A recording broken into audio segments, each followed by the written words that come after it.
10 seconds.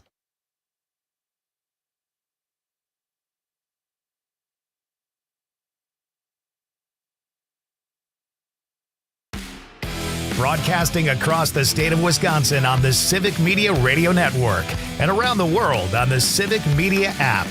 This is the Dom Salvia Show. And now, here's your host, Dom Salvia. And welcome to the Dom Salvia Show. Thank you for tuning in. Thank you for listening. You can be a part. 855-752-4842. 855-75-CIVIC. Jazzed as hell. Matt Rothschild from the formerly of the Wisconsin Democracy Campaign, formerly of the Progressive, and an author and a Civic Media contributor. Matt Rothschild, welcome to the show, man. Well, Dom, I wouldn't want to be anywhere else today. It has been an awful day, but we need to talk about it and get through it, and we will. Yes, we do, and we will with our audience, 855-752-4842. So that sucked. Donald Trump won. The good news, no violence, although there were some, Russian call and fake bomb threat kind of things, which is disturbing, but no specific violence. And I haven't heard any right-wingers talking about voter fraud today. Yeah, you imagine that. When they win, there's no fraud. When they lose, there's always fraud. It's amazing how that works. A range of emotions, Matt, today, and contemplation as to how best to explain my feelings and try to engage the audience in what is certainly a difficult day. Out last night, not enough drugs or alcohol in the world to numb me to the reality. And up early this morning, not enough caffeine to wake me from this nightmare. Yeah, I got about 2 hours of sleep, so if I'm a little slow this afternoon, you're doing great, Matt. Everybody gets a little bit of a break today. We've kind of been here before, Matt.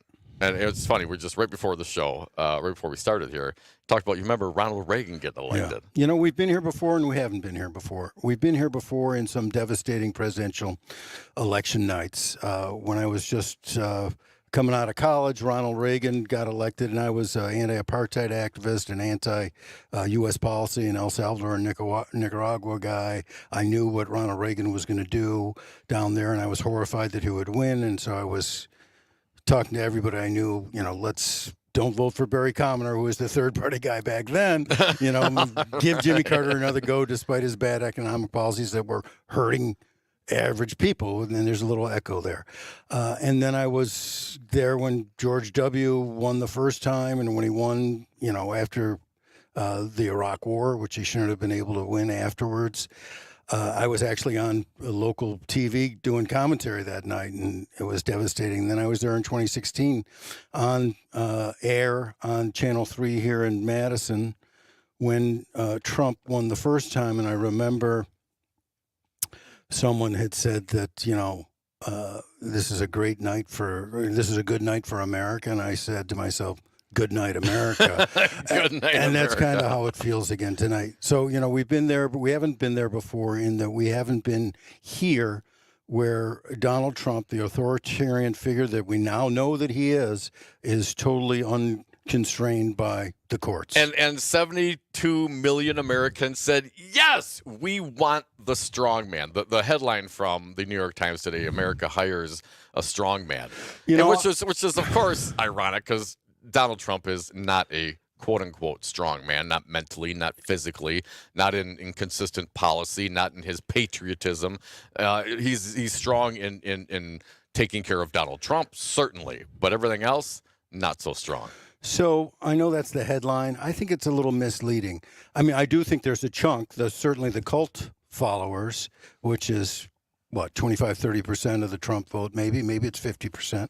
They want the strong man. They want the authoritarian figure. They want the Fuhrer. But a big chunk of the Trump vote wasn't because they want a Fuhrer. They don't want a new Hitler. They wanted their pocketbook to get a little more full. Yeah. And, when the economy polls come back and 70% of the people say we're on the wrong track, it's awfully hard to win an election that way. And so I think that was the biggest part of it. I mean, I know some folks who are decent folks who voted for Trump, and they voted for Trump either because of they thought the economy was better under him and it's going to be better under him now, or they thought he was going to be a strong leader. That doesn't mean a strong man, but that's, a strong leader in foreign policy, and et cetera. And the numbers were like 50-45 in favor of him on that one, or 50-48. I feel horrible for Kamala Harris, actually, because I thought she ran a tremendous race under very difficult circumstances, being thrown into it just 10 days, 9 days. I feel terrible for young people for whom this is their first defeat. It's like going to your first funeral of a grandfather or grandmother or parent or, God forbid, a friend. It's just devastating, and I get that feeling. So, yeah, it's a tough day, man. It's a tough day. We need to comfort each other, recognize the pain, acknowledge the pain, try to understand, though it's hard at this moment from a historical perspective, that autocrats don't survive long. I don't mean physically, but I mean their reign comes to an end. And we've got to hope that this reign doesn't take too many victims. I feel terrible for anyone who's undocumented, or anyone who's in a family that has undocumented members in it. I feel terrible for people who are trans or who have loved ones who are trans. We need to be prepared to wrap our arms around these loved ones in our communities who are going to face the brunt of this Trumpism before you and I do. I mean, you and I are middle-aged white guys. I'm an older white guy. You got it even better off than me, man. And I own a house, so I'm doing okay. Right. And there are a lot of people who aren't doing okay and are going to do a lot worse. And we need to recognize, honor, respect, and comfort, and hold their hands here. And maybe, we need to, shelter some people if the police are really coming knocking. Folks, you're listening to the Dom Salvia Show. That's Civic Media contributor, friend of ours, Matt Rothschild, joining me all day today. You can be a part as well, 855-752-4842. Emotions certainly running high today. And I looked up the stages of grief. And there's 7. There's 7. I thought there were 5, but there's 7. And as I went through them, Matt, I got to tell you, I was trying to figure out, how am I feeling? What's my thought here? How do I classify this? Well, I wasn't feeling shock. I'm frankly not very surprised that Trump won. Of course, we knew this was going to be a tough election. Yeah, we knew it was going to be tough. And human nature is human nature, and there's lots of angst in this country right now, and Donald Trump certainly was able to capitalize on that. And I saw the polls, and even though I have to apologize to everyone listening here that I wrote 10 reasons why Kamala Harris was going to win, and I was wrong again. Imagine that. But, I had read Nate Silver, who's a tremendous pollster, who said, there are 24 reasons why Kamala Harris is actually going to lose. And lo and behold, Nate Silver was right and I was wrong. The 7 stages of grief: shock, denial, anger, bargaining, depression, testing, and acceptance. I went straight to anger. I was angry. I was drinking it. I was drinking my anger away. And then right to acceptance, because here we are. This is an election. This is what people chose. And I can feel the emotion wholeheartedly. And I know the younger folks, as you mentioned, the first time around, experiencing a loss like this, getting involved and then getting disappointed. Well, that happens a lot. I know, but generally speaking, only one candidate wins every time. So no matter how many candidates are out there, and usually there's more than 2, only one is going to win. I get that, but that is something it's really difficult for younger folks to deal with. My activism, my engagement, my involvement didn't pay off. Right? Yeah, and we all did what we could do, and Civic Media did a great job in trying to educate people here in Wisconsin and get people out to vote and vote with their heart and with their principles. But I can't get over the anger. I'm sorry. I am very angry at Joe Biden. I'm angry at Joe Biden for not dropping out after the 2022 midterm elections and throwing the field open to anyone who wanted to run. Kamala Harris might have gotten the nomination anyway. I thought she did a tremendous job. I have nothing but love and respect for her. But, agreed. She that way she could have introduced herself to more Americans earlier. And maybe she only made like one or two missteps in the whole time. Well, and depends on how you define a misstep, because if it's a general definition of misstep, certainly the other candidate had many more missteps. He had 150. But he was forgiven for all those missteps for a some reason that I don't quite understand. No, you got to admire Kamala Harris, and she showed it again today in her concession speech. Yes. Her grace, her class, her temperament, her warmth, her intelligence, her belief in what's best in this country of ours. So I take my hat off to her, no doubt about it.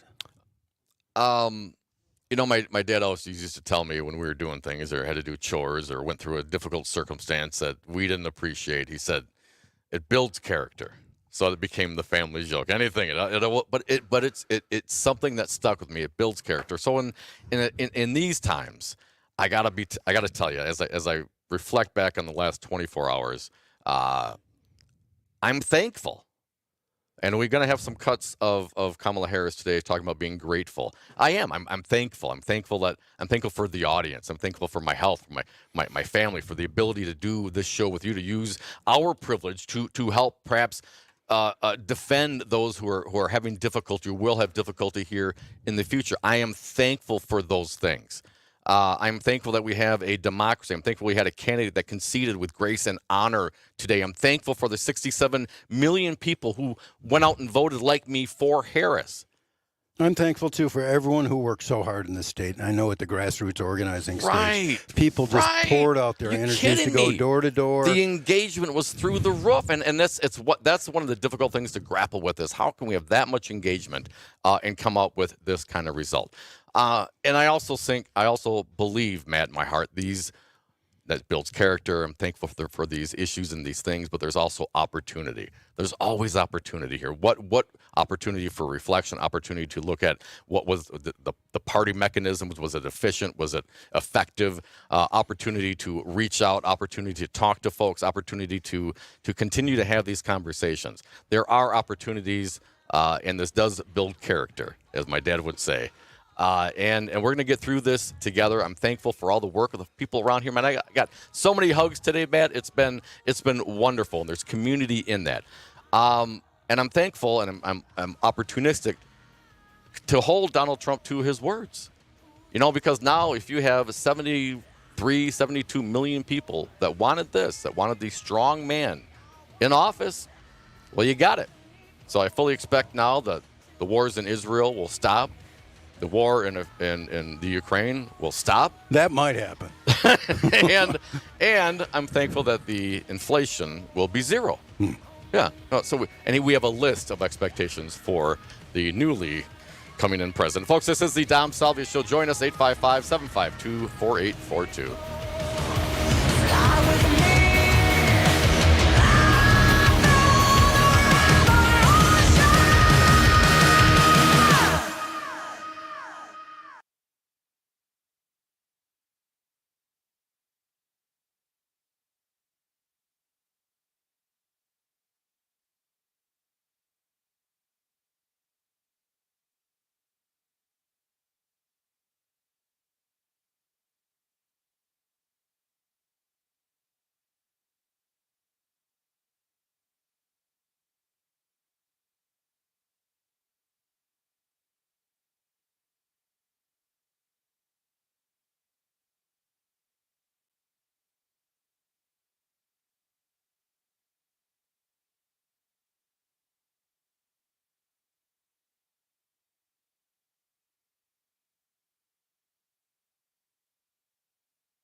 20 seconds.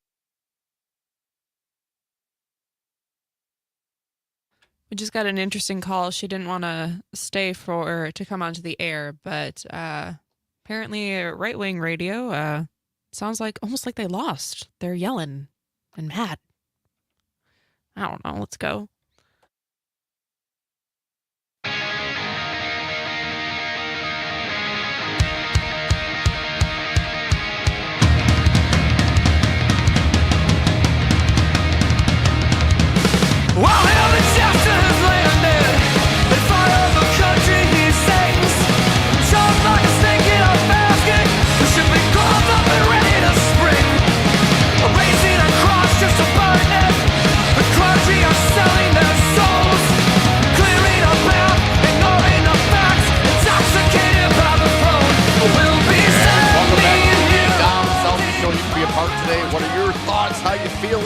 How are you holding up post-election? 855-752-4282, 855-75 Civic. Joined at the table by Matt Rothschild, friend of ours, Civic Media contributor. Matt, always a pleasure. Thanks for coming in, man.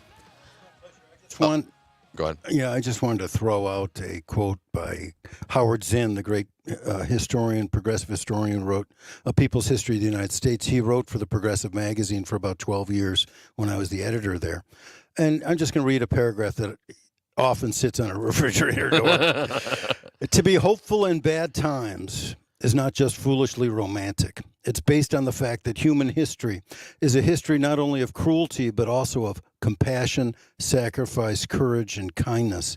And if we remember those times and places, and there are so many, he said, where people have behaved magnificently, this gives us the energy to act and at least the possibility of sending the spinning top of a world in a different direction. And he concluded by saying, if we do act, in however small a way, we don't have to wait for some grand utopian future, because to live now as we think human beings should live, in defiance of all that's bad around us, is itself a marvelous victory.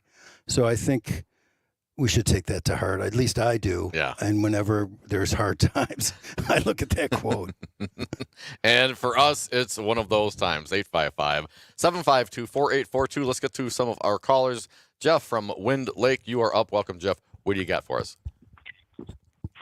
Yeah, hey, Dom. Thanks for taking my call. Listen, first thing, silver lining. I think, obviously, Kamala performed a lot better than had Joe Biden continued with his bid for the presidency. But that being said, I don't know. I really hope the Democratic Party learns a lesson here. And what lesson do you think that should be? Constantly doing the same stuff the same way. We need to field the candidate that can win, not the candidate that makes us all feel good. And, So, okay, I hear what you're saying. Joe Biden should have stepped down. Yeah, okay, thank you. Thank you for Joe Biden that. should have stepped down a lot. Yeah. Okay. Joe Biden should have stepped down a lot sooner, I think is what you're saying, Jeff. Right. We should have Democratic primary. We should have had the candidate emerge with the greatest popularity in the. But do you put that, Jeff? Do you put that on the party? I mean, that's a strictly Joe Biden decision, isn't it? Well, sure, it's multifaceted. Yes, it is. In the way it evolved, it's not the Democratic Party, but from the Democratic Party, I think we need to start to align ourselves as more moderate and appeal to the undecided middle, to that segment of the population which decides our elections, which is what we are not doing, continuing to polarize. What kind of policy or messaging, Jeff, do you think would you suggest for Dems to take up to attract the undecided middle, as you put it? Dom. No, man, I'm not trying to get you. I'm not going to go there. It's a much longer conversation. But well, okay, but I'll Jeff, we got some people lining up, and I want to get to them. And I thank you for your call. I'll throw one out there, focusing on the economic populism. I don't think that was. I think there's a There's low hanging fruit there. I think when you talk about the money and the inflation that we obviously felt with, I think any administration would have felt coming out of a pandemic had Trump won, and the world is the way it was. They would have had to deal with that regardless.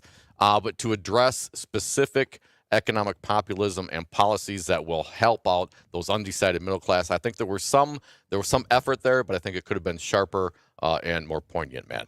Well, I'm going to disagree with Jeff because, she did go the moderate way. She went all the way to the Liz Cheney way, and that didn't work. And look, my fault with the Democratic Party is it leaned on the scales in 2016 and 2020 to disadvantage Bernie Sanders, who was the only candidate who spoke to these issues of economic populism. And still does to this day. And still does. I saw him yesterday morning before the results were in, and he was saying, the Democrats need to address the issues of everyday working people. And to some extent, Kamala Harris did when she talked about a tax cut for 100 million people, but that didn't resonate with me because 100 million people is 1/3, a little less than the whole population. So if anyone does some primitive math, they got to say, am I part of that 100 million or not? And so it just wasn't enough. It was too little too late on the economic populism, I'm afraid. 855-752-4842, perhaps some lessons to continue to be learned and taught by Bernie Sanders for the next Democratic nominees. Let's get to Bill from Fond du Lac. Welcome, Bill. Happy days. What do you got for us? Hello, Bill. Oh, yes. I'm sorry, I didn't hear my name. Actually, I think the state of grief that you guys are in is denial. I think that you have you were right when you said that partially the blame is Joe Biden, but it's the Democratic Party who failed to recognize Joe Biden's diminished capacity, and they denied it. So they had their opportunity to do something, and they didn't do it. Yes. I agree with Bill there. Sorry, Bill. Thanks for the call, man. And I'm sorry to interrupt too. I agree with Bill. I think that was political malpractice by the Biden family, by Joe Biden himself, by his chief of staff. I mean, they hid him in a closet for 3 years because they didn't want anyone to see how increasingly incompetent he'd become. And that was just a terrible thing to do, both for the country, but also for the possibility of winning this election. And so, that was horrible. Yes, they hid Joe Biden's perhaps mental diminishment, and they're highlighting Donald Trump's mental diminishment. He was talking about the paint on the Rockets last night during his victory speech. I heard the thing. He was, saying how. So congratulations to the Republicans. You got the guy you wanted, and now heaven awaits. If you listen to Donald Trump, can't wait for the zero inflation, folks. We get the government we deserve. You get the radio show you deserve. You can be a part of it. 855-752-4842. Coming back with more of your calls, plus some teaser. We got some sound of Kamala Harris. Welcome to the end of the road. This is a playtown. We've got nowhere else to go. It's not much, but this is home. And there's no else down here.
And welcome back to the Dom Salvia Show, 855-752-4842. Matt Rothschild hanging out at the desk with me today. You folks are on the phone. We'll get to you shortly. We're talking about economic populism. And speaking of Senator Bernie Sanders, there was a press release from him today. I will read a few paragraphs for you, then get back to the lines. Here's what the senator had to say. It should come as no great surprise that a Democratic Party which has abandoned working class people would find that the working class has abandoned them.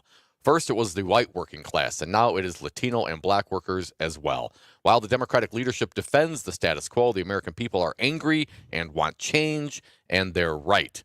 Today, while the very rich are doing phenomenally well, 60% of Americans are living paycheck to paycheck, and we have more income and wealth inequality than ever before. Unbelievably, real inflation accounted for weekly wages for the average American worker are actually lower now than they were 50 years ago. And Bernie Sanders, the senator from Vermont, goes on a few more paragraphs justifying his positions, and he concludes with this. Will the big money interests and well-paid consultants who control the Democratic Party learn any real lesson from this disastrous campaign? Will they understand the pain and political alienation that tens of millions of Americans are experiencing? Do they have any idea as to how we can take on the increasingly powerful oligarchy, which has so much economic and political power? Probably not. In the coming weeks and months, those of us concerned about grassroots democracy and economic justice need to have some very serious political discussions. Stay tuned, Senator Bernie Sanders. Yeah, Bernie was reelected last night, too. Another 6-year term for Bernie. I mean, he is like an Old Testament prophet, actually, just shouting in the wilderness here for the Democratic Party to take seriously the economic concerns of everyday Americans.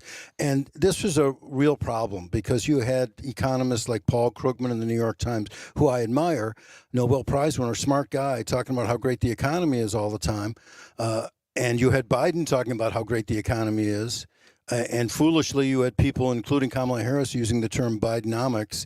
I love the line from last night on CNN that the person, Van Jones, said whoever came up with the term Bidenomics should have to go sit in a corner because people who are paying their rent at the end of the month or trying to and can't make it are up the creek. I mean, people who are trying to pay car insurance that has gone up 50% in a year practically are really hurting. You know, people who need to, have a car repaired and don't have the money for it. What are they going to do? And people feel that all the time. And the grocery bills, of course, everyone's talked about that. But, for a majority of Americans, it's been really hard. And a majority of Americans have seen their real income drop over the last 4 years. And, that wasn't a mirage. And you can talk about our GDP, till the cows come home. Mm-hmm. But if people's real income is down, they're going to take it out on the person or the administration that's been in power. 855-752-4842. Let's get back to the lines. Matt from Madison, you're up. Hey, Matt, welcome. What do you got for us? Hey, guys. I wanted to get Matt's opinion on, I think the Democrats are doing what they've always done when they treat a certain voting populace as a monolith, and they are in danger of letting more and more Latino votes slip away. Dom, this question is rhetorical for you, but I don't know the last time either of you were in a Catholic church, but if they think that a conservative Catholic populace is going to come flying back based on things like Roe and like the treatment of women, I'm sorry, it's not there. It's not there. Thank you for the call, man. Appreciate it. It's not there. In fact, Maggie Dawn has shared with me some of the audio of some of these right-wing types that want to repeal the 19th Amendment, that don't want women voting, that want that's real. Those folks are, and they have influence in right-wing politics. And the Latino community is overwhelmingly Catholic, and the Catholic vote went overwhelmingly to Trump. So, what Matt is saying has some sense. I don't think they treated the Latino community as a monolith, however. I thought that Kamala Harris did a smart thing after the Madison Square Garden fiasco on Trump's part by appealing to Puerto Ricans. Especially in Pennsylvania, but I haven't seen the numbers on that. Certainly wasn't decisive because she lost Pennsylvania. Right. 855-752-4842. Jeannie from Eau Claire, you're up. Welcome, Jeannie. How you feeling? Hey, Jeannie, you're on. Oh, I'm sorry. I didn't hear that. First of all, before I say anything, I want to say that I am thankful for Civic Media and all of the talents in a variety of areas to include but not limited to all the on-air talent, all of the technicians, all the producers, the news staff, and especially the visionaries to include Michael Crute and Dominic Salvia and the man who made it all happen, Mr. Sage Wiles, before I make a statement here. Thank you, Jeannie. And thank you, guys. Thank Appreciate you it. so much. I am so appreciative. And remember, we lost Scotty Walker before. Now, I live in a rural area. I used to live in a city. Then I moved to a rural area that doesn't have real great access to cable television or internet. A lot of people out here don't have access to a lot of things besides their local TV stations. Now, out in my area, I received a newspaper with all kinds of propaganda in it. And, of course, they want you to subscribe to it, but it was garbage, basically, in my mailbox. Yeah. In addition, I got a letter from the AFP. No, they're not on the outside no more. They don't use Americans for Prosperity. Yeah, because I was going to say, they already I know what that is. them. Yep. Okay, all about, children and what's happening to children, and she's a mother and BS her and stuff like that.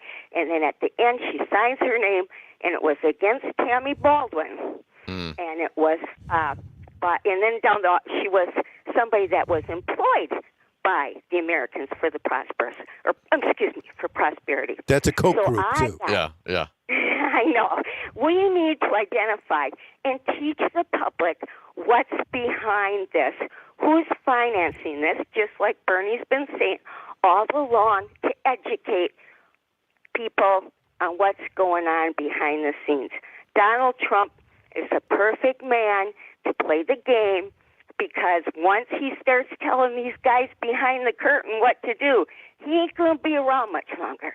These people have got a lot of power, and all of us know it, and we need to educate the public. That's my personal biased opinion. It's a very, very sad, shocking day for me, Yeah. but I still have hope, because I have hope in you guys. I have hope in everybody that's listening, and I have hope in the women in our country. When they get the right information, I think we can move forward. Thanks, you guys. Great job. Keep up the great work. Thank you, Bye. Jeannie. You give us hope. Appreciate you listening. I have hope. We had 67 million people. We just didn't have enough. They had 72. And my math says, as Harris acknowledged, she conceded the loss, but not the fight. Right. She gave a great concession speech today. I knew she'd do it. She's such a person of intelligence, perspective, grace, tone, and stamina and fight, that she'd come through, and she came through with flying colors again today, as she did, all through this campaign. Yeah, you can nitpick this and nitpick that, and they're doing it all over cable news all day We're long doing today. it here today. Yep, and we may yep. get into a little bit today, but by and large, give the woman some credit. She had Absolutely. the weight of the world on her shoulders. She handled it, stood tall, took it all, campaigned. I don't know how she had the energy to campaign the way she campaigned, and campaigned brilliantly. 855-752-4842. Appreciate that perspective. Lots of credit go to Harris. And as far as the campaign and the DNC and their focus and those things, there's going to continue to be analysis and Wednesday morning quarterbacking, Wednesday afternoon quarterbacking on what should be done, if anything. Certainly something should happen. 855-752-4842. Let's get back to the lines. Dave from Madison, you're next. Welcome, Dave. What do you got for us? Yeah, I think Krugman is actually right. The economy is doing great, but he puts it in context, and he talks about the grotesque disparities in income. And that's a worldwide phenomenon. Also, you have the phenomenon of scapegoating immigrants. It's a racial issue. This is going on all over the world. The common thread is they're going after immigrants and others, like the new Jews. You have the alternatives for Germany that are polling number 2 in Germany. They're polling better than the SPD, the ruling party there. You have Geert Wilders, who just essentially won the most votes in the Netherlands. You have Giorgia Meloni, she's prime minister, and her government runs Italy. You have the Swedish Democrats, which are number 2 in Sweden. You have Narendra Modi, of course, who's a Hindu nationalist. And then you have Putin and Xi, and of course, Xi is essentially genociding as a people the Uyghurs, and then you have Putin who's trying to genocide as a people the Ukrainians, and I hate to mention it since I'm pro-Israel, but Netanyahu is also he's definitely aligned with radical right-wing racist nationalists. Couple Dave, of small parties. great specificity and articulation. Let me ask you this, though. Why do you think the pendulum is swinging as it is? Oh, well, I think, that's a really, really good question that I was going to ask you. But I think this is a phenomenon. I think this is a phenomenon that comes and goes over time. Yeah. After several generations, they forget, And so now we're facing that phenomenon worldwide, and it's exactly like watching the run up to World War II, except for our generation. And history is essentially repeating itself. And that's why I think the pendulum, it's not so much swinging, but that history is repeating itself, or at least rhyming with itself. May not repeat, it certainly rhymes. Thank you for the call, Dave. Appreciate it. 855-752-4842. Yes, Matt. Well, let me take a swing at why it's happening, because I think there is this worldwide wave of authoritarianism, and I think it's because capitalism doesn't deliver the goods, ultimately. That capitalism devours democracy, ultimately, because you have monopoly, you have oligarchy, you have the top 1% and 0.1% just hogging immense proportions of the income and wealth, and people resent it. And then when they resent it, there's, they can be snowed by someone comes along and is a demagogue and does scapegoating, like Dave said. I mean, look at Trump's commercials. The majority of his commercials were scapegoating commercials against two groups, immigrants and trans people. Yeah. And it worked for him. I saw a statistic of all the hundreds of millions of dollars that were spent specifically on anti-trans commercials that equated to like $137 per trans person. Yeah, I mean that's really the thing. They're going against this, infinitesimal number of people in this country. And Hovde did the same thing against Tammy with, trans people in prison. I mean, getting sex change operations. Are there more than 6 people in Wisconsin prisons who've done that?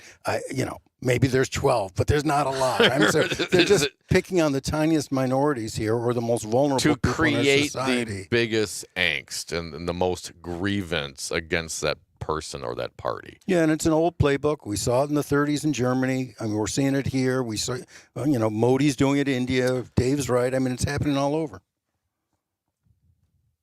We're doomed to repeat it if we don't remember it. Is that how it works out? Yeah, and we're fools to repeat it too. But we're in the beginning of the repetition cycle here, and we got 4 years of it.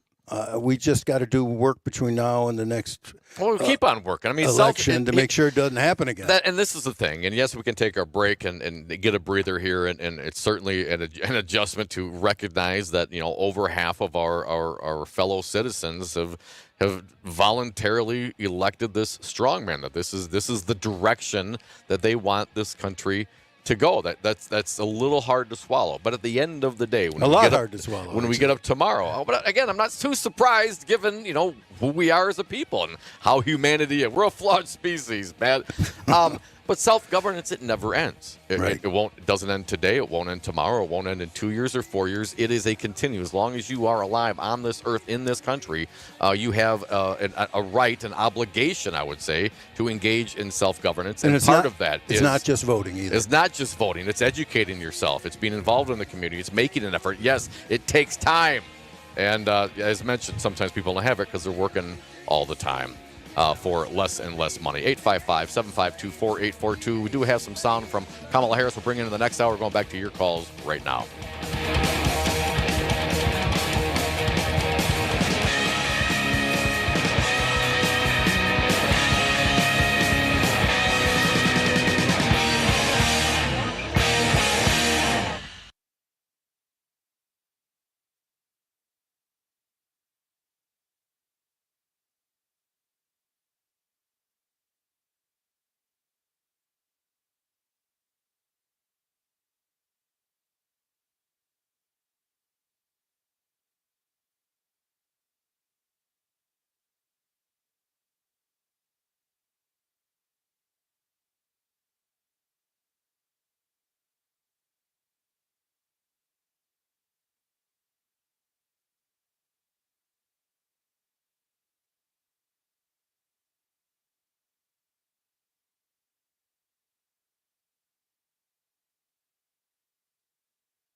30 seconds.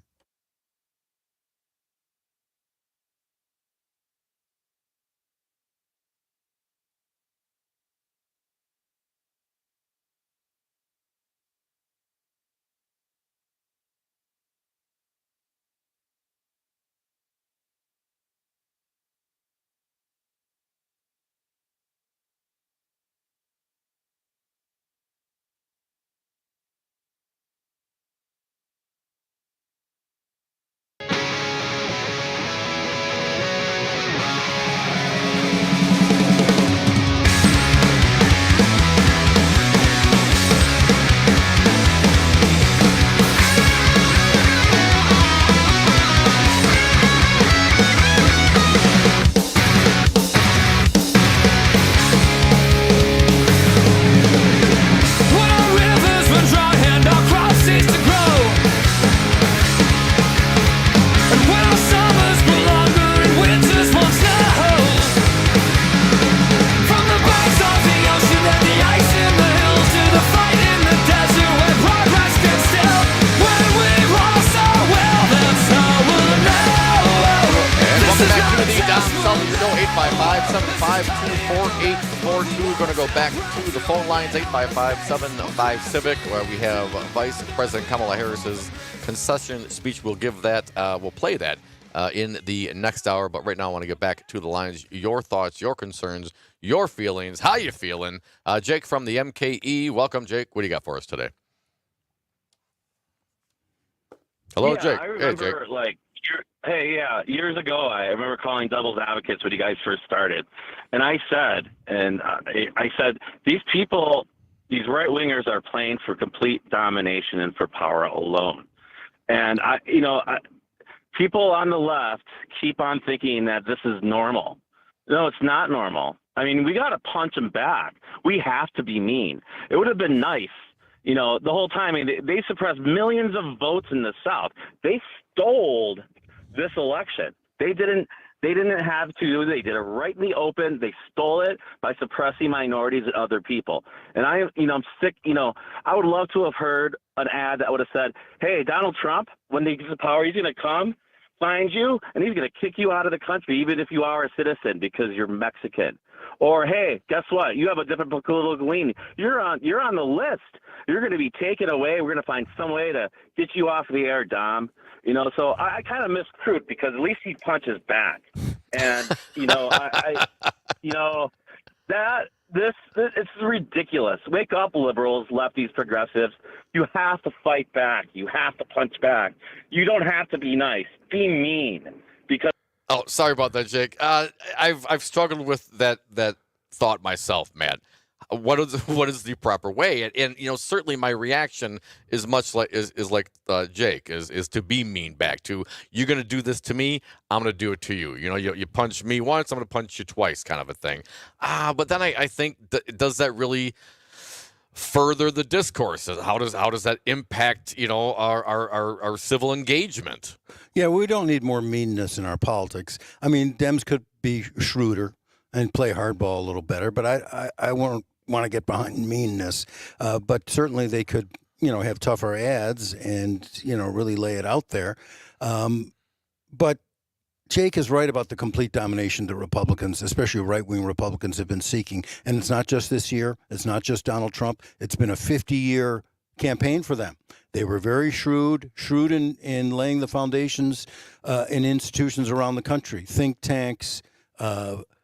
Look at cable news and right-wing radio. Yeah. I mean, they built this infrastructure to get to this point, and today they're enjoying it. And Fox Don't Call It News was a big contributor to that entire situation. Totally. Yeah, 855-752-4842. Nick from Madison, you're up. Welcome, Nick. What do you got for us? Hello, Nick. Hello? Are you there? Yeah, you there? Nick. Welcome, Nick. What do you got for us? Oh, okay, great. Yes. The reason I wanted to call today is because I talked yesterday about how I'm really disappointed that these are the candidates we had to choose from. Seriously? This is the best we can do? Really? Well, Donald I mean, Trump I know this, but Nick, I mean, you recognize, right? There's, you got the party situation, the infrastructure of the major political parties in themselves. I think it's kind of easy and offhanded to say, is this the best we can do? I mean, these are the circumstances that we have. No, of course we could do better. We can certainly do better. Are there better candidates than Donald Trump? Absolutely. Are there better candidates than Kamala Harris? Maybe. Apparently, it's Donald Trump this time, Nick. But who would you like to see, Nick? If you could pick somebody out of this, out of anybody, who would you like to see, and what's the perfect candidate for you? I would pick Nikki Haley. And why Nikki Haley? Because she's a strong conservative, but also believes what I believe. And what do you think is going to happen on foreign policy issues with a new Donald Trump foreign policy? What's going to happen Yes. with foreign policy issues? Yes. Honestly, because we're talking about a man who changes his mind every day. I have no idea, but I think that it'll be erratic. Let's put it that way. Nick, a lifelong Republican, you voted for Kamala Harris in this election cycle. Any regrets casting that vote? No regrets at all, because what I told you before last night is that I swore an oath to defend and support the Constitution of the United States.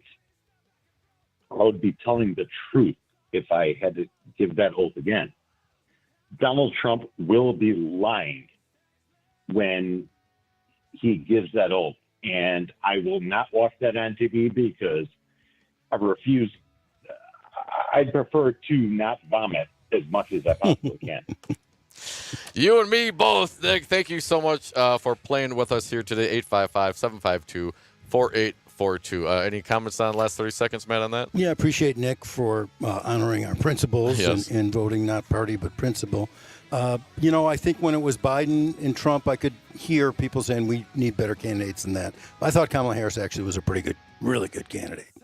This is the Dom Salvia Show. That is Matt Rothschild. We have Jess P.S. on the board to come back with more of your phone calls. Stick around, plus the speech from Kamala Harris given this afternoon.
Broadcasting across the state of Wisconsin on the Civic Media Radio Network and around the world on the Civic Media app.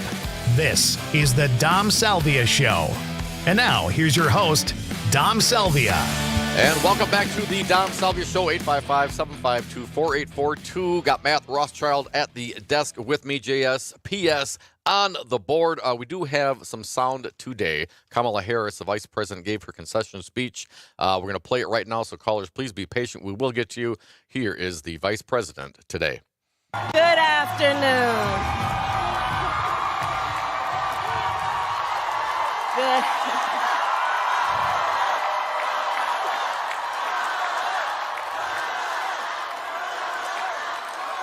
Good afternoon, everyone. Good afternoon.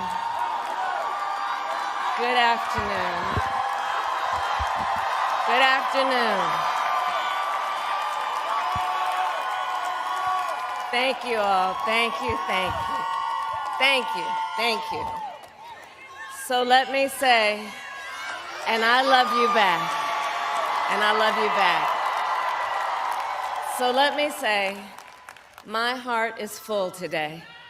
My heart is full today, full of gratitude for the trust you have placed in me, full of love for our country, and full of resolve. The outcome of this election is not what we wanted, not what we fought for, not what we voted for, but hear me when I say, the light of America's promise will always burn bright. As long as we never give up, and as long as we keep fighting.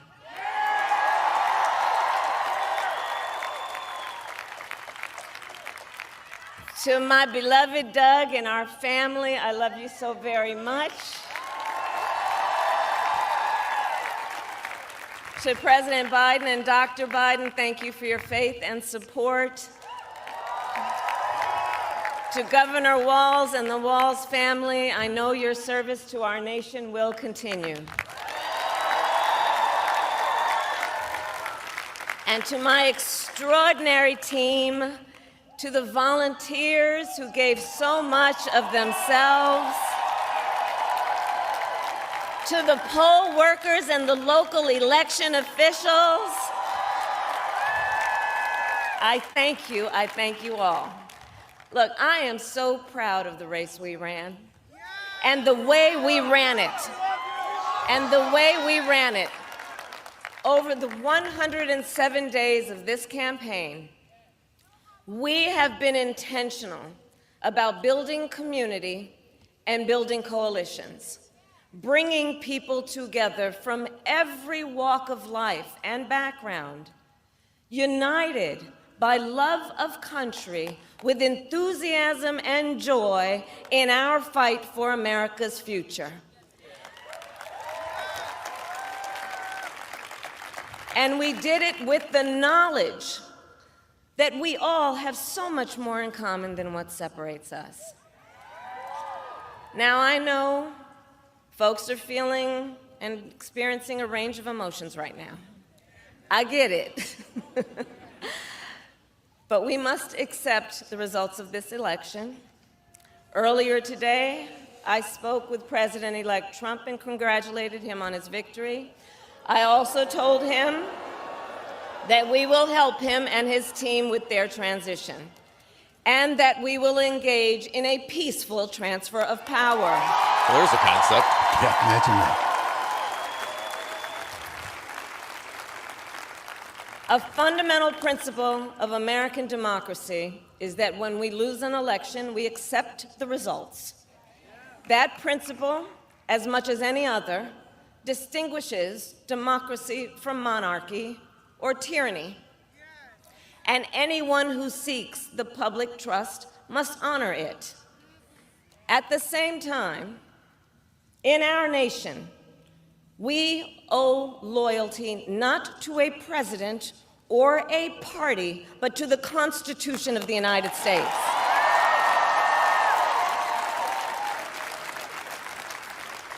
and loyalty to our conscience and to our God. My allegiance to all three is why I am here to say, while I concede this election, I do not concede the fight that fueled this campaign.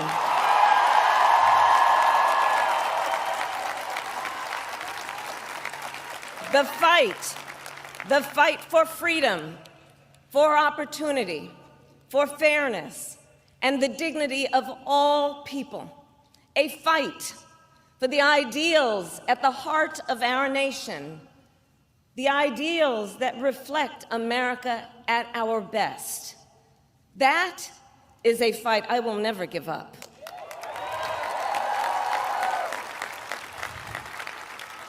I will never give up the fight for a future where Americans can pursue their dreams, ambitions, and aspirations, where the women of America have the freedom to make decisions about their own body and not have their government telling them what to do. We will never give up the fight to protect our schools and our streets from gun violence. And America, we will never give up the fight for our democracy, for the rule of law, for equal justice, and for the sacred idea that every one of us, no matter who we are or where we start out, has certain fundamental rights and freedoms that must be respected and upheld.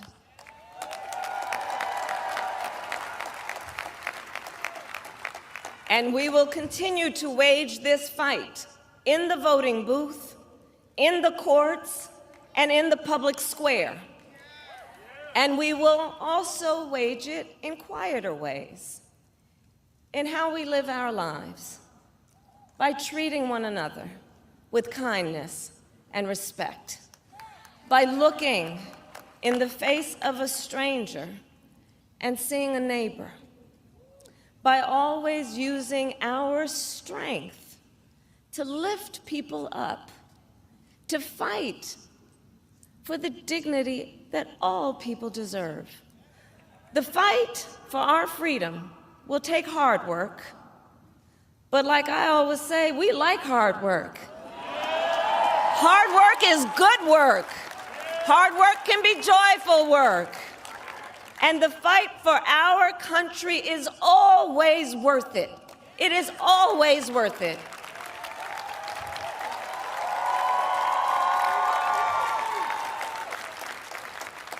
To the young people who are watching, it is, I love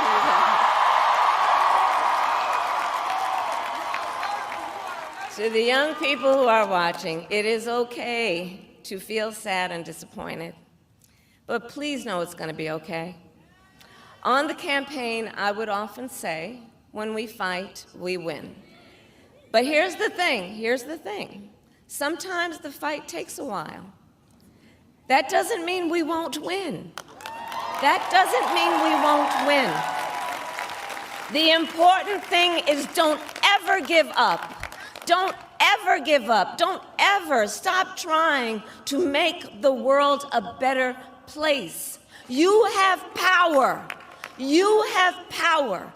And don't you ever listen when anyone tells you something is impossible because it has never been done before.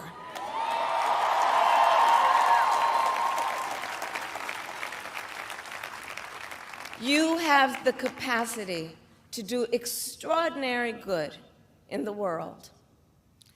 And so to everyone who is watching, do not despair. This is not a time to throw up our hands. This is a time to roll up our sleeves. This is a time to organize, to mobilize, and to stay engaged for the sake of freedom and justice and the future that we all know we can build together.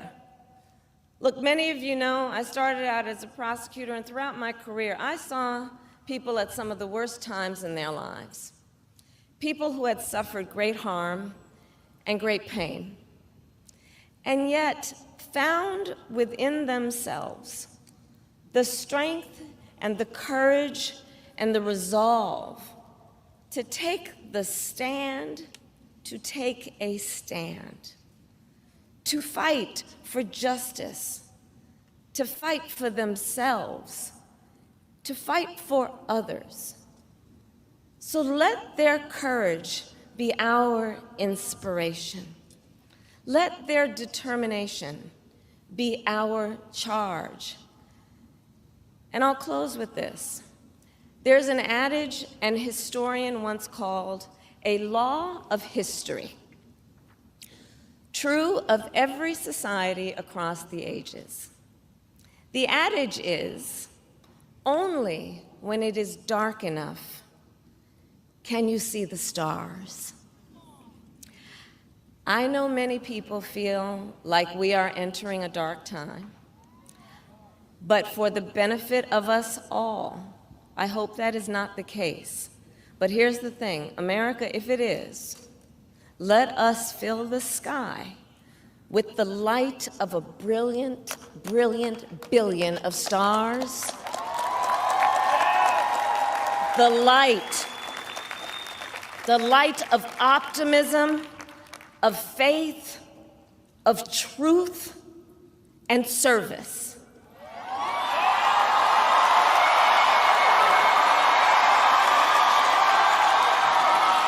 HU.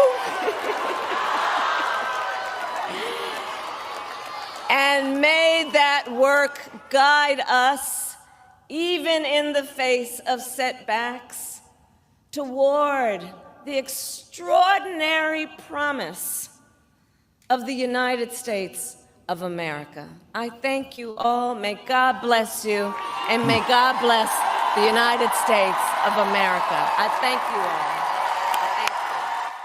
Folks, you're listening to the Dom Salvia Show. That was Vice President Kamala Harris, her concession speech at the table here with Matt Rothschild. We're going to come back with your phone calls, your reactions, 855-752-4842, 855-75-CIVIC.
to the Dom Salvia Show, 855-752-4842, 855-75 Civic at the table with our friend Matt Rothschild. Jess PS is on the board for your calls. It's a phone line. It is a text line. We'll get to some of those texts in just a little bit. We've heard the concession speech by Vice President Kamala Harris.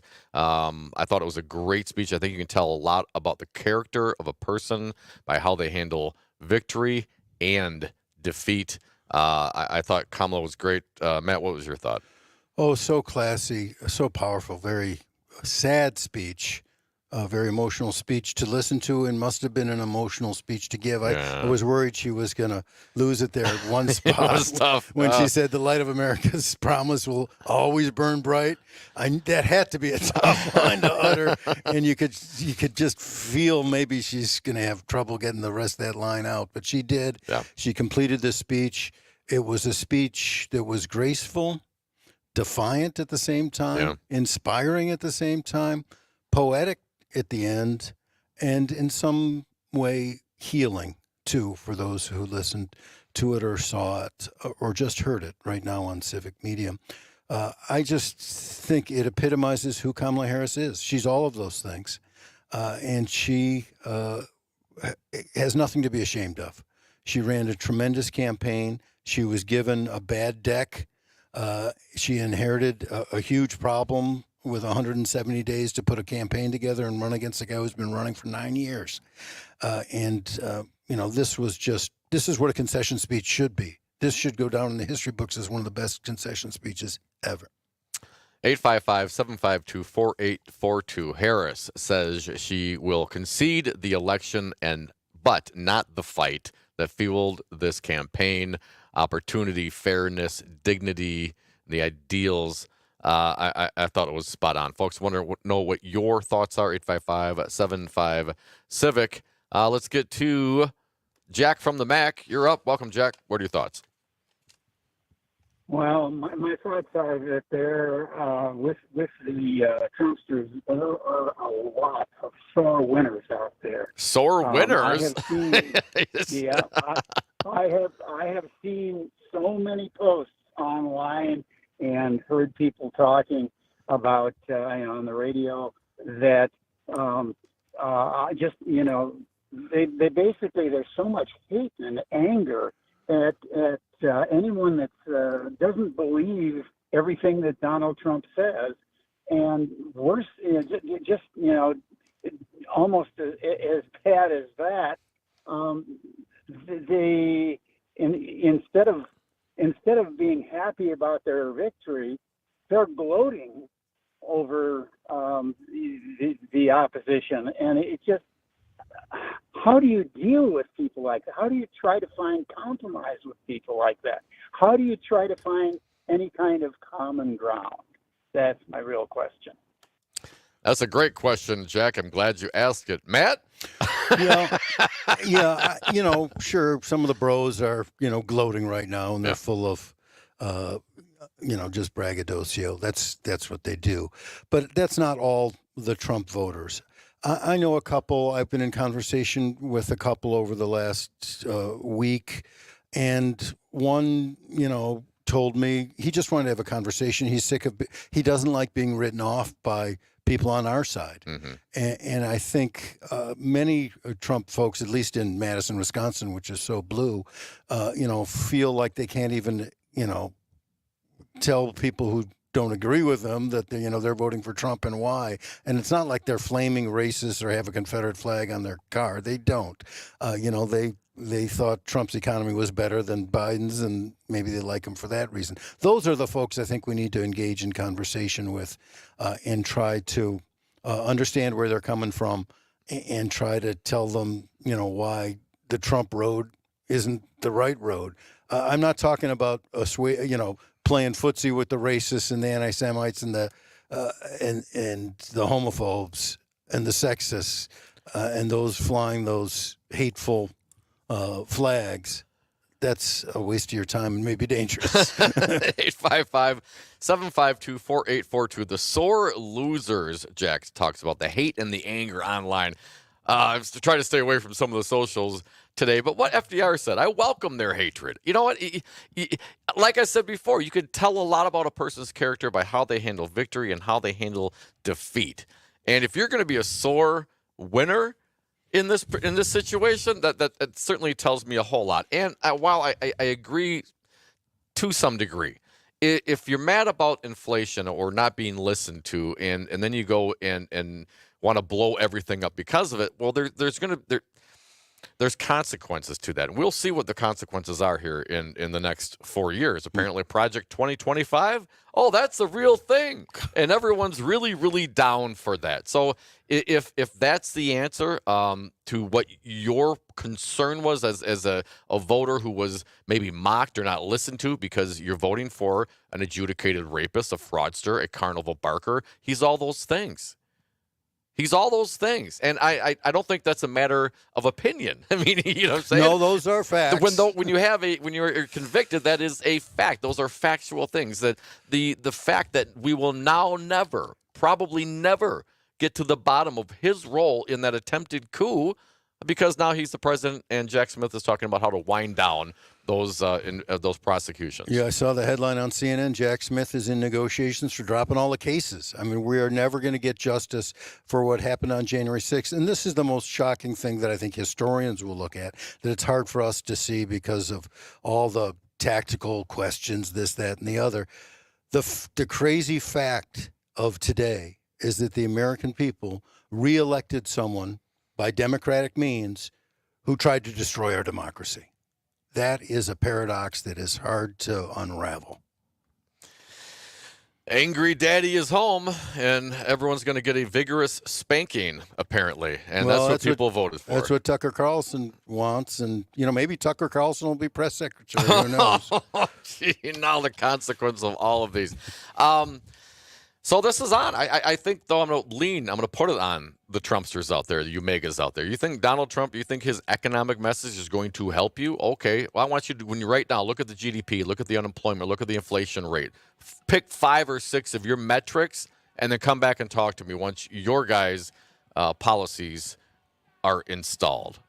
855-752-4842. Got the callers, got the texters. Going to come back with you in just a moment. 855-75-CIVIC.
if you don't like somebody because of their color or because of their gender, you kind of fit the role if that's the case, Matt.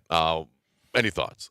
Well, I don't think you can underestimate racism and sexism in America. And a very good friend of mine, an African-American lawyer who did a lot of political work back in the day, told me 2 weeks ago when I said, I'm feeling hopeful, he said, do you know this country you're living in? and wondered for those reasons whether Kamala Harris was going to get over no the one's going finish to elect line. a black woman to the I presidency. mean, that was what he was telling me. And so I think that is a factor. I don't believe, though, that a big percentage of Trump supporters are outright racist and sexist, and that's why they voted for Trump.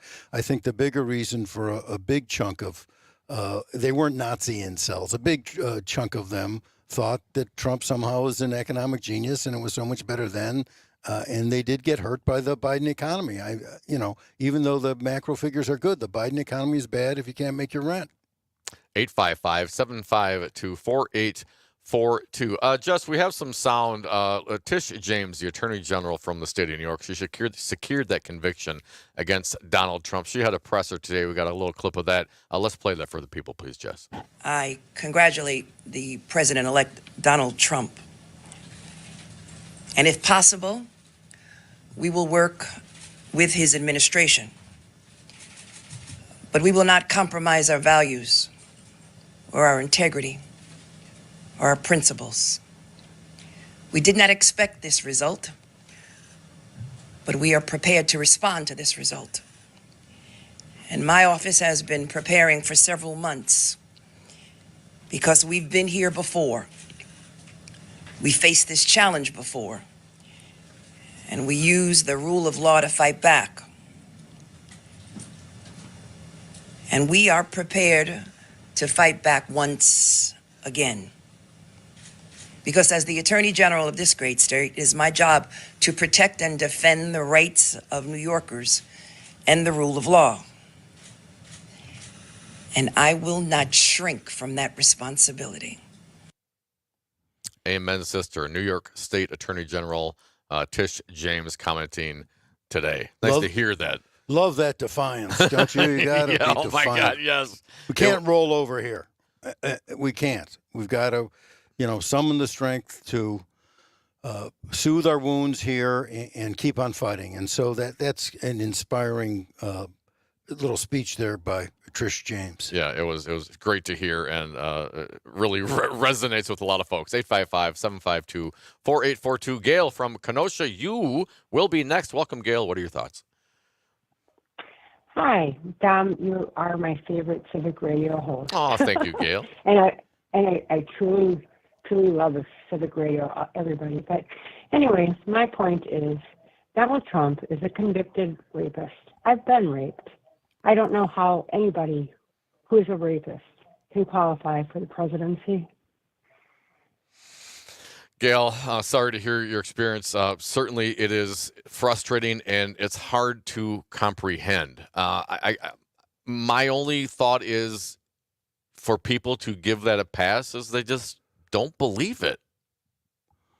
Or, selfishly, they don't care about it, which is even worse. Callously and selfishly, it doesn't rank with them as something important when they are judging the candidate for the president of the United States. For anyone who, like Gail, has been the victim, and so sorry about that, Gail, who's been victim of a sexual assault, to see this guy get reelected is just a tremendous hurt.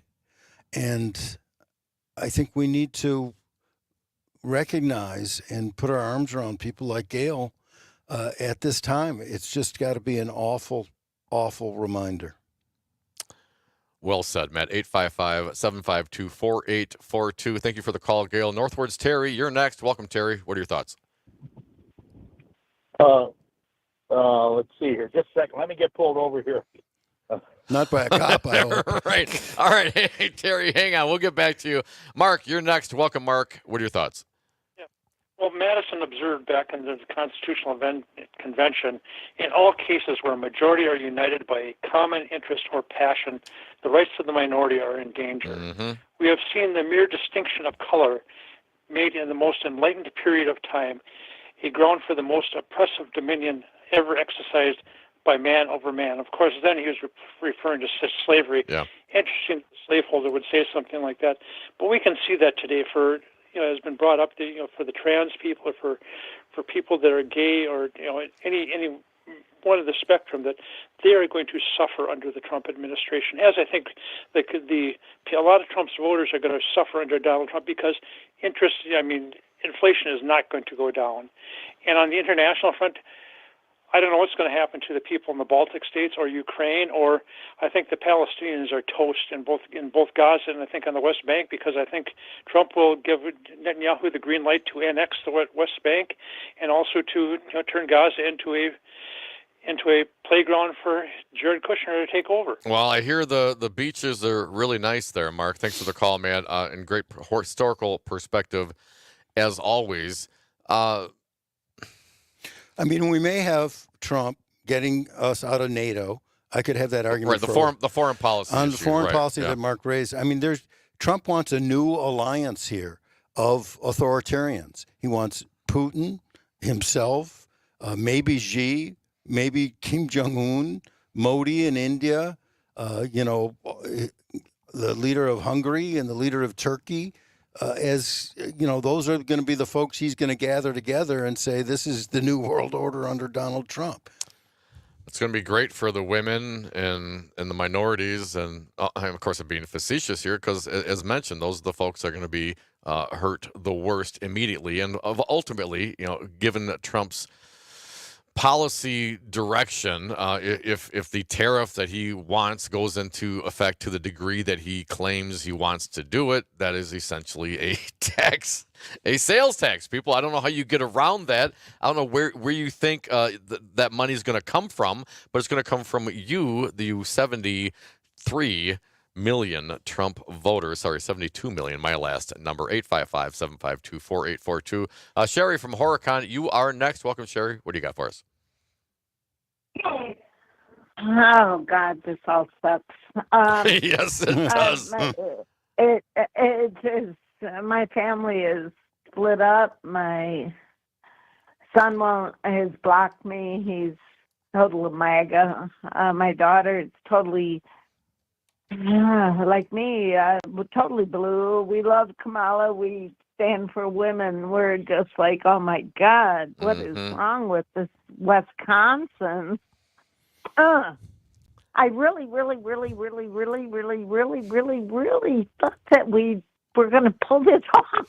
I was with you, Sherry. 2:00 this morning and woke up again at 4. Oh no. Oh, baby. So that's okay. You know what? We will Sherry. survive. Yes. We will survive. We are going to do this, and we're going to get stronger, and what we go through makes us stronger. And you know what? You're going to have a whole lot of us women that are just, ooh, you don't want to deal with us. So. I love dealing with you, Sherry. Thank you for calling 855-752-4842. Self-governance, it never, ever ends, man. No, it doesn't. I appreciate the call from Sherry, the sentiment, too. And I know my wife and a lot of her female friends are just like Sherry here. Yeah. Can't believe what happened.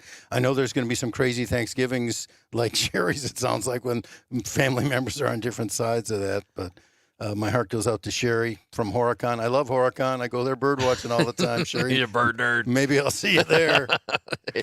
855-752-4842. Let's get back to Northward's Terry if he's done getting pulled over. Hey, Terry, welcome. What do you got for us? I've been watching election returns since 1966. Wow. I couldn't watch it last night. Could not watch it. Why? Could not watch it. Well, I was nervous. I didn't have any faith in my home state, in the other 7 states. So I couldn't watch at 3:00. I see Trump was ahead, and 3:00 in the morning a.m. Yeah. So, but here's what I kept getting thrown back in my face: immigration. You couldn't get the numbers low enough. That 5,000 wasn't that bill 5,000 immigrants a day, and then you cut them off in that bill that they had last summer. You couldn't get it low enough to these people that I talked to. Second thing, spending caused inflation. Even Style, the guy in the first district, said that. Yeah. And then, of course, the transgender thing. They being Democrats and Republicans, didn't want transgender men changing to women and competing in women's sports. That was a big thing also, a deal buster when it come to. That's three big things that I got. There's more than that, like you guys have mentioned, but those three things got thrown in my face up in the brush here. Up in the north woods of Wisconsin, immigration, transgender issues, and reckless spending. Terry, thanks for the call and the observations. Totally. I mean, those were the three issues that Trump spent hundreds of millions of dollars. I know, it's crazy. Yeah, and like Terry and Sherry, it does stick in my craw that Wisconsin put Trump over the edge there. Yeah. And so just from our parochial perspective here in the Badger State, it was a very unpleasant night. But it was more than unpleasant for all of us because of who Trump is and what he's promised to do and who he is as a person, the ugliest of all ugly Americans, a sexual predator, or ganef, as we say in Yiddish, just a crook, and no respect for our Constitution. And now he's got power that he didn't have the first time because of the hideous decision by the Roberts Court in the immunity case. So it's just not a good moment here for our country. We've had bad moments in our country before, though, and we've been able to get through it. And we need to be able to get through this one, too, and I'm sure we will. But it's just a question of who's going to get hurt, God forbid. 855-752-4842. Just 1 minute left in this segment. The reaction from the megas when Trump policies get implemented that may end up hurting the megas, do you think there will be any coming to light, or are we just totally wrong on this side, Matt? Maybe I'm totally misreading this. I'm seeing this through the lens of apparently now I'm a communist, progressive, crooked media guy. But it seems to me that if these tariffs are instilled, prices are going to go up, and that's going to impact the very people that are complaining about inflation right now. I hope something will break through. That's all. Well, usually when it affects them personally, that's when it matters. It might be, but maybe they're just in the club. 855-752-4842. You can be part of this club. 855-75-CIVIC. Coming back with your calls. One last segment. Scorching the earth like it's the 4th of July. If everything you knew was a goddamn lie, would you up and explode like it's the 4th of July?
$15.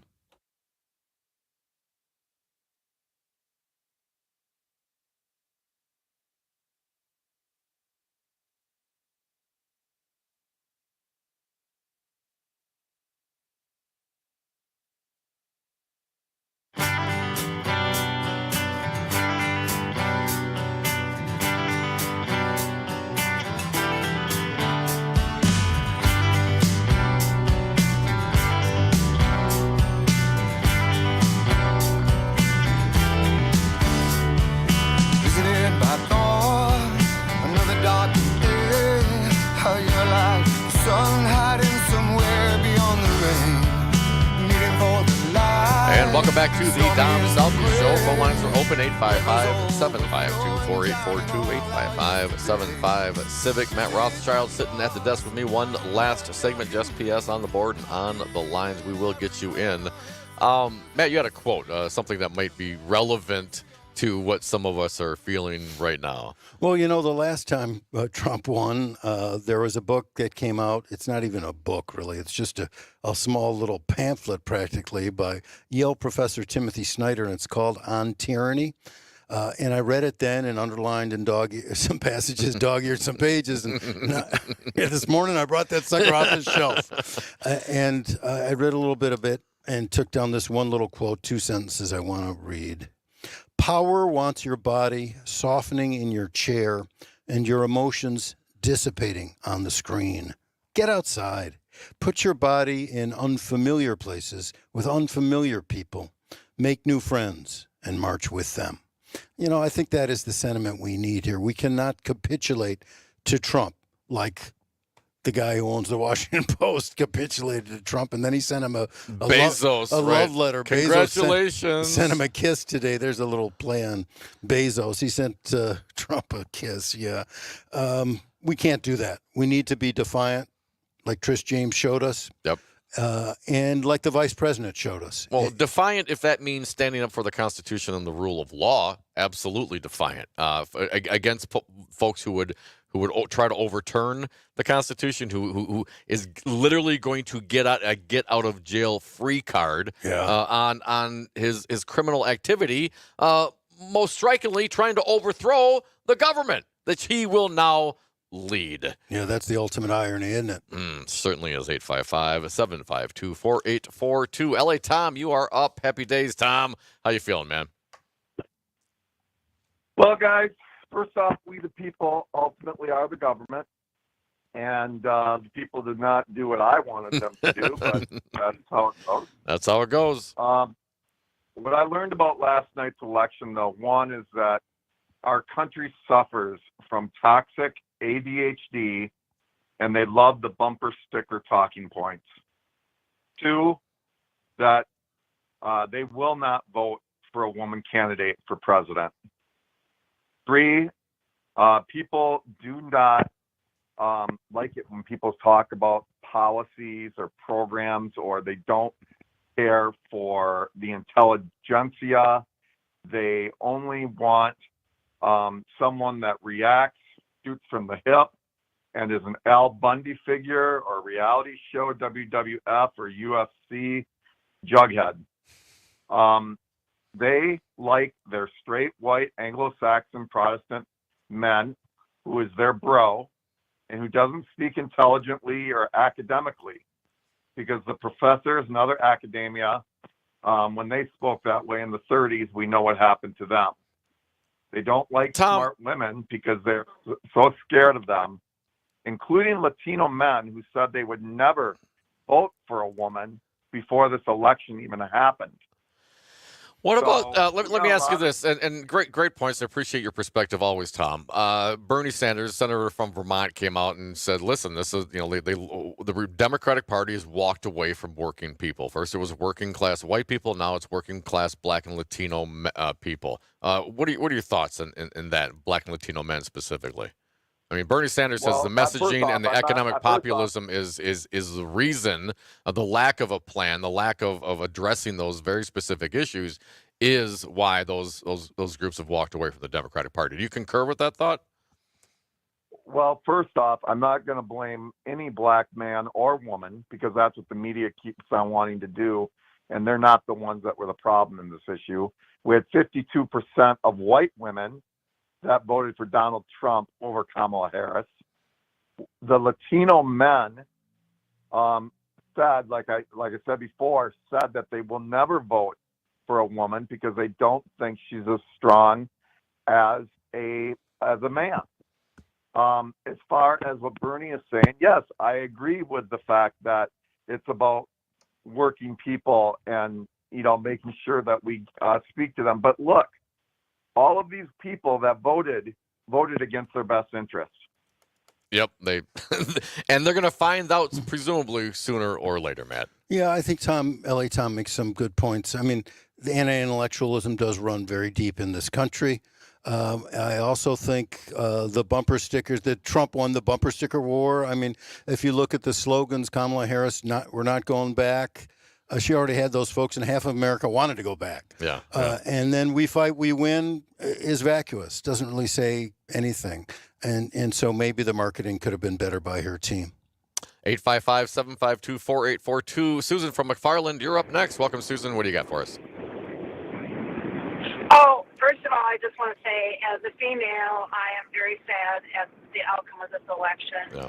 And I plan to continue my advocacy for all of the groups that are going to be affected. But the other point is that Donald Trump said we're entering a golden age. Actually, he should have said the gilded age, where all the affluent people had all the money and everybody else had absolutely nothing. And that's exactly what his plan is for this country. So we have to continue to fight. And as our vice president very wonderfully said, we have to continue to fight. And that's what we're going to do.